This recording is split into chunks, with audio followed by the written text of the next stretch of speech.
Stock మార్కెట్లో mutual ఫండ్స్లో invest చేస్తే వచ్చే రిటర్న్స్ ఎలా ఉంటాయో అందరికీ తెలుసు. వాటిల్లో ఉండే రిస్క్ కూడా చాలా మందికి తెలుసు.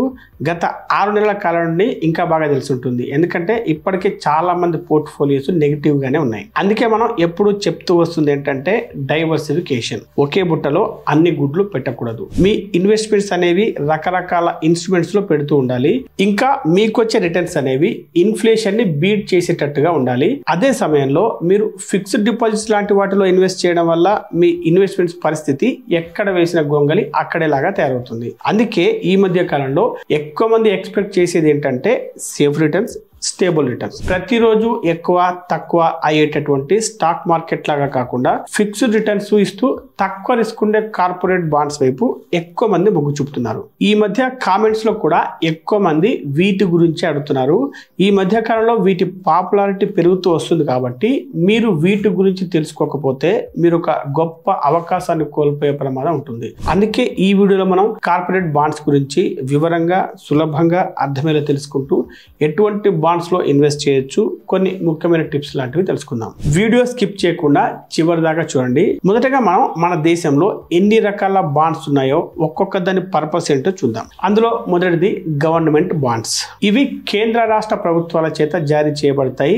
వీటికి ప్రభుత్వం యొక్క గ్యారంటీ ఉంటుంది కాబట్టి ఇవి చాలా సేఫ్ అని చెప్పవచ్చు. అంతేకాదు వీటిలో వచ్చే రిటర్న్స్ కూడా చాలా తక్కువగానే ఉంటాయి. ఇక రెండవది కార్పొరేట్ బాండ్స్. ఇవి కంపెనీల చేత ఇష్యూ చేయబడతాయి. వాటి క్యాపిటల్ అవసరాల కోసం. ఇందులో వచ్చే రిటర్న్స్ గవర్నమెంట్ బాండ్స్ కంటే ఎక్కువగా ఉంటాయి, అయితే కొంచెం రిస్క్ తో కూడుకొని ఉంటాయి. ఇక మూడవది సావరిన్ గోల్డ్ బాండ్స్, ఎస్జీబీ. ఇవి కూడా గవర్నమెంట్ ద్వారా ఇష్యూ చేయబడేవి, అయితే ఇప్పుడు గవర్నమెంట్ వీటిని ఇష్యూ చేయట్లేదు. ఇవి బంగారానికి సంబంధించిన బాండ్స్ కాబట్టి బంగారం ధరలతో ఇవి లింక్ చేయబడి ఉంటాయి. ఫిజికల్ గా గోల్డ్ కొనకూడదు అనుకునే వారికి ఇది ఒక మంచి అవకాశంగా ఉండేది. ఇక నాలుగవది ఆర్బీఐ బాండ్స్. ఇవి రిజర్వ్ బ్యాంక్ ఆఫ్ ఇండియా ద్వారా ఇష్యూ చేయబడతాయి. ఇవి కూడా సేఫ్ కాబట్టి రిస్క్ వద్దు అనుకునేవారు ఇందులో ఇన్వెస్ట్ చేస్తూ ఉంటారు. ఇప్పటిదాకా చెప్పుకున్న 4 రకాల బాండ్స్ లో మనకు ఎక్కువ రిటర్న్స్, ఫిక్స్డ్ రిటర్న్స్ ఇస్తున్నాయి మాత్రం కార్పొరేట్ బాండ్స్. మరి కార్పొరేట్ బాండ్స్ అంటే ఏంటి? కార్పొరేట్ బాండ్స్ అనేవి ఒక రకంగా అప్పులు అని చెప్పొచ్చు. అంటే మీరు అప్పులు ఏమి తీసుకోరు, కానీ మీరు ఒక కంపెనీకే అప్పిస్తారు. దానికి ప్రతిఫలంగా ఆ కంపెనీ మీకు రెగ్యులర్ గా ఇంట్రెస్ట్ పే చేస్తూ ఉంటుంది. ఒక ఫిక్స్డ్ పీరియడ్ అయిపోయిన తర్వాత మీ అసలు కూడా వెనక్కి తిరిగి ఇచ్చేస్తారు. అయితే ఇక్కడ మీకు కామన్ గా రావాల్సిన డౌట్ ఏంటంటే, ఒక కంపెనీకి డబ్బులు అవసరం అయితే స్టాక్ మార్కెట్ లో షేర్స్ ఇష్యూ చేయవచ్చు కదా, మరి ఇలా బాండ్స్ ఎందుకు ఇస్తున్నట్టు, ఏదో తేడాగా ఉంది అనే డౌట్ మీకు రావచ్చు. ఒక కంపెనీ తన షేర్స్ కనుక స్టాక్ మార్కెట్ లో అమ్మినట్లయితే ఆ షేర్స్ కొన్న వారికి ఓనర్షిప్ అనేది లభిస్తుంది. దాంతో పాటే వారికి ఓటింగ్ రైట్స్ కూడా లభిస్తాయి. అదే ఒకవేళ ఆ కంపెనీ కనుక కార్పొరేట్ బాండ్స్ ఇష్యూ చేసినట్లయితే అది కేవలం అప్పు మాత్రమే తీసుకుంటుంది కాబట్టి అప్పిచ్చిన వారికి సరైన సమయానికి వడ్డీ, ఆ తర్వాత అసలు ఇస్తే సరిపోతుంది. అప్పిచ్చిన వారికి కంపెనీలో ఎటువంటి రైట్స్ ఉండవు. పైగా కంపెనీలకు కార్పొరేట్ బాండ్స్ ద్వారా డబ్బులు పోగు చేయడం అనేది చాలా సులభంగా జరిగే ప్రక్రియ. అప్పు ఇచ్చేవారికి కూడా, అంటే మనలాంటి ఇన్వెస్టర్లకు కూడా ఇది చాలా సులభమైన పని. ఉదాహరణకు ఒక కంపెనీ కార్పొరేట్ బాండ్స్ ఇష్యూ చేసింది. మీరు ఒక బాండ్లో 10,000 రూపాయలు ఇన్వెస్ట్ చేశారు. దానికి గాను ఆ కంపెనీ ఇచ్చే వడ్డీ 10%, అంటే ప్రతి సంవత్సరానికి 1000 రూపాయలు. ఆ బాండ్ యొక్క మెచ్యూరిటీ 2 సంవత్సరాలు అనుకోండి. 2 సంవత్సరాల తర్వాత మీరు ఇన్వెస్ట్ చేసిన 10,000 రూపాయలు తిరిగి ఇచ్చేస్తారు. అంటే ఇందులో 3 రకాల బెనిఫిట్స్ ఉన్నాయి. ఒకటి రెగ్యులర్ గా వచ్చే ఫిక్స్డ్ రిటర్న్స్, అంటే మంత్లీ గానీ, క్వార్టర్లీ గానీ లేదా ఇయర్లీ గానీ. ఈ రెండవది స్టాక్ మార్కెట్ కంటే రిస్క్ తక్కువ, వాలటాలిటీ ఉండదు కాబట్టి. ఇక మూడవది డైవర్సిఫై చేస్తూ బ్యాలెన్స్ పాటించే ఒక మంచి అవకాశం. ఇప్పుడు ఈ కార్పొరేట్ బాండ్స్ ఎలా పనిచేస్తాయో తెలుసుకుందాం. బాండ్స్ అనేవి డెట్ ఇన్స్ట్రుమెంట్స్ అని చెప్పవచ్చు. ఇవి ఎలా పనిచేస్తాయంటే, మీరు డబ్బు ఇన్వెస్ట్ చేస్తారు, కంపెనీ ఆ డబ్బును బిజినెస్ కోసం ఉపయోగిస్తుంది. కంపెనీ మీకు రెగ్యులర్ గా ఇంట్రెస్ట్ చెల్లిస్తూ ఉంటుంది. మెచ్యూరిటీ అయిపోయిన తర్వాత మీరు మొదటగా పెట్టిన ప్రిన్సిపల్ అమౌంట్, అంటే అసలు తిరిగి ఇచ్చేస్తారు. అంటే ఇక్కడ మీరు లెండర్, అంటే అప్పు ఇచ్చేవారు, కంపెనీ బారోవర్, అంటే అప్పు తీసుకునేవారు. ఇప్పుడు కార్పొరేట్ బాండ్స్ గురించి తెలిసిన తర్వాత మరి వీటిని ఎలా కనిపెట్టాలి, ఆ తర్వాత ఇందులో ఎలా ఇన్వెస్ట్ చేయాలి. రకరకాల కార్పొరేట్ బాండ్స్ ఉన్నాయి కదా, వాటన్నిటిని ఒకే దగ్గర చేర్చి మనం సులభంగా ఇన్వెస్ట్ చేసుకునే విధంగా ఇప్పుడు ఒక ప్లాట్ఫామ్ మనకు అందుబాటులో ఉంది. అది సెబీ రిజిస్టర్డ్ ప్లాట్ఫామ్. దాని పేరు వింట్ వెల్త్. మీరు వింట్ వెల్త్ వెబ్సైట్ గానీ యాప్ గానీ ఓపెన్ చేసినప్పుడు ప్రస్తుతం మీకు అందుబాటులో ఉన్న రకరకాల బాండ్స్ కనిపిస్తాయి. మీకు అర్థం కావడం కోసం మనం ఒక బాండ్ ఇక్కడ తీసుకుందాం. దాని పేరు నావీ 2 ఏప్రిల్ 25.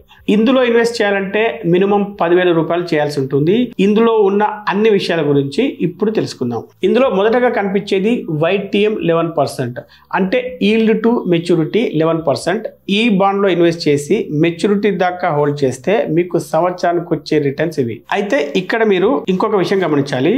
YTM విషయానికి వచ్చేసరికి అక్కడ రిటర్న్స్ అనేవి రీఇన్వెస్ట్ చేయబడతాయి కాబట్టి ఈల్డ్ లేదా రిటర్న్స్ అనేవి ఎక్కువగా ఉంటాయి. ఇక తర్వాత కనిపించేది మెచ్యూరిటీ లెఫ్ట్ 13 months, అంటే ఈ బాండ్ ఇంకా మెచ్యూర్ అవడానికి 13 నెలల సమయం ఉంది. తర్వాత కనిపించేది ఏంటి అంటే రేటింగ్ ఏ. ప్రతి ఒక్క బాండ్ కు రేటింగ్ అనేది ఖచ్చితంగా ఉంటుంది. ఈ రేటింగ్ ఎవరిస్తారు అంటే క్రిసిల్, ఇక్రా మొదలైనటువంటి కొన్ని కంపెనీలు. ఈ రేటింగ్ వల్ల ఆ బాండ్ లో రిస్క్ ఎంత ఉంటుంది, రిటర్న్స్ ఎలా ఉంటాయి అన్న విషయం మనకు అర్థమవుతుంది. ఉదాహరణకు ఇప్పుడు ఇక్కడ ఇచ్చిన రేటింగ్స్ చూస్తే AAA అంటే సేఫ్టీ ఎక్కువ, అలాగే రిటర్న్స్ కూడా తక్కువే.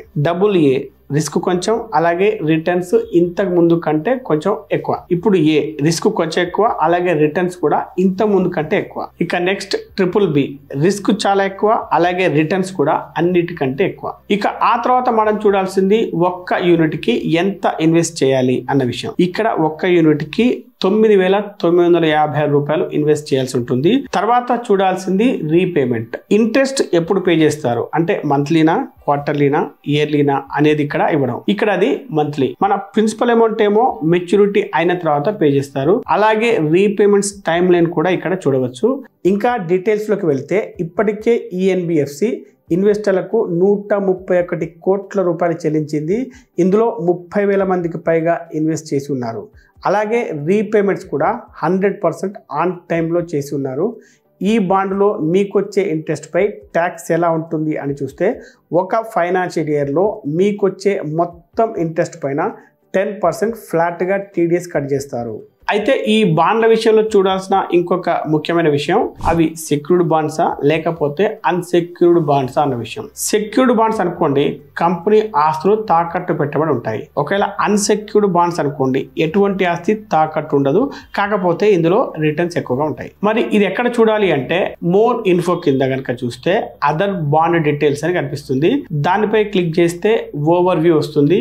అది స్క్రోల్ చేస్తే సీనియారిటీ అని కనిపిస్తుంది. ఈ బాండ్ సీనియర్ సెక్యూర్డ్ బాండ్ అని మెన్షన్ చేయబడి ఉంది. ఇక ఈ బాండ్స్ లో ఇన్వెస్ట్ చేయడం వల్ల వచ్చే రిస్క్లు ఏంటి అనేవి చూద్దాం. అందులో చెప్పుకోదగింది ఏంటంటే క్రెడిట్ రిస్క్ లేదా డిఫాల్ట్ రిస్క్. అంటే బాండ్ ఇష్యూ చేసిన కంపెనీ మీకు పే చేయాల్సిన వడ్డీ గానీ లేదా మెచ్యూరిటీ తర్వాత ఇవ్వాల్సిన అసలు గానీ ఇవ్వడంలో ఫెయిల్ అయ్యే ప్రమాదం కూడా ఉంది. అందుకే నష్టాన్ని భర్తీ చేయాలంటే ఎక్కువ క్రెడిట్ రిస్క్ ఉన్నప్పుడు ఎక్కువ రిటర్న్స్ ఇవ్వాల్సి ఉంటుంది. క్రెడిట్ రేటింగ్ ఏజెన్సీలు ఈ రిస్క్ ను అసెస్ చేస్తూ ఉంటాయి. అయితే ఇందులో ఉన్న ఇంకొక మంచి విషయం ఏంటంటే మీరు ఎప్పుడైనా మీ బాండ్స్ ను అమ్ముకోవచ్చు వింట్ వెల్త్ ద్వారా. అందుకే ఈ కార్పొరేట్ బాండ్స్ ముఖ్యంగా కొంతమందికి బాగా సూట్ అవుతాయి, వారే కొనుక్కోవచ్చు.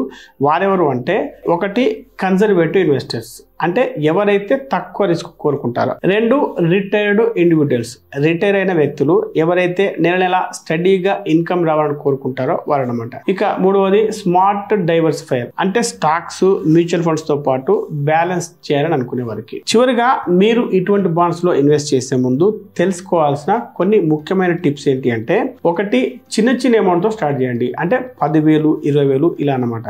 2 క్రెడిట్ రేటింగ్స్ చెక్ చేయండి, తక్కువ రేటింగ్ ఉన్న బాండ్స్ అవాయిడ్ చేయండి. 3 మీకు వచ్చే వడ్డీని రీఇన్వెస్ట్ చేయండి, దానివల్ల కంపౌండింగ్ గ్రోత్ అనేది ఉంటుంది. 4 డైవర్సిఫై చేయండి, అంటే ఒకే బాండ్ లో మొత్తం డబ్బు పెట్టకండి. ఈ వీడియో మీకు నచ్చితే లైక్ చేసి కామెంట్ చేయండి, మీకు తెలిసిన వారందరికీ ఈ వీడియో షేర్ చేయండి. అలాగే మీరు కూడా ఈ కార్పొరేట్ బాండ్స్ లో ఇన్వెస్ట్ చేయాలని అనుకున్నట్టయితే వీడియో క్రింద డిస్క్రిప్షన్ లో ఇంకా పిన్నుడ్ కామెంట్స్ వచ్చిన లింక్ క్లిక్ చేస్తే సరిపోతుంది.